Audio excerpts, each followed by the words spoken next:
लेकिन Swiggy and eternal, या यूँ कहें स्विगी वर्सेस इटर्नल, लगातार इस पर बातचीत भी होती आई है। और राजेश जी, आज की बात करें, वैसे तो ये दोनों ही स्टॉक्स पिछले दिनों फोकस रेडार पर थे जब इन्होंने अपने प्लेटफॉर्म फीस में बढ़ोतरी की थी, और फेस्टिवल डिमांड का भी बूस्ट इन्हें मिलेगा ही मिलेगा।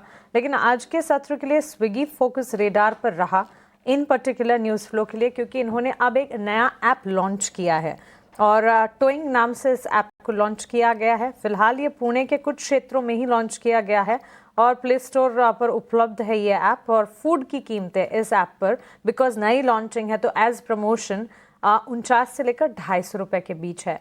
स्विगी के स्टॉक प्राइस में इस न्यूज़ फ्लो के चलते मजबूती है, 2.5% की तेजी है। स्विगी एंड इटर्नल दोनों में कंपैरिजन में आपको बेहतर कौन सा नजर आता है, और टेक्निकली दोनों के चार्ट्स आगे क्या कुछ तस्वीर दिखाएंगे आपके हिसाब से? तो टेक्निकल स्ट्रक्चर पे देखें तो इटरनल का स्ट्रक्चर यहाँ पे बेहतरीन है। लेकिन अगर हम देखें तो एक जहाँ पे अभी भी जगह बची एक अच्छे अपमूव की, वो स्विगी में है। इटरनल तो ऑलमोस्ट अपनी ऑल टाइम हाई ट्रेजेक्टरी पे ही ट्रेड करते हुए देखने को मिला, और एक राउंडिंग बॉटम फॉर्मेशन का जो ब्रेकआउट बना हुआ है उसके टारगेट हमें लगता है 390 400 की तरफ आगे आने वाले महीनों में देखने को मिल सकते हैं।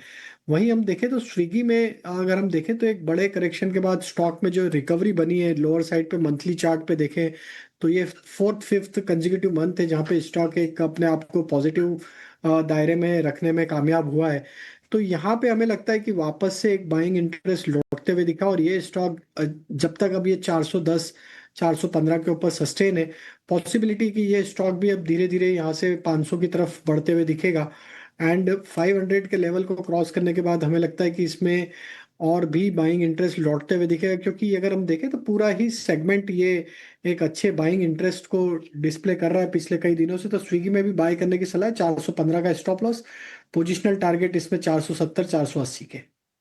तो चलिए, इटर्नल स्विगी दोनों पर एक टेक हमें मिलता हुआ दिख रहा है। इन स्टॉक्स पर नजर रखेंगे, न्यूज़ फ्लोज के चलते लगातार फोकस रेडार पर हैं।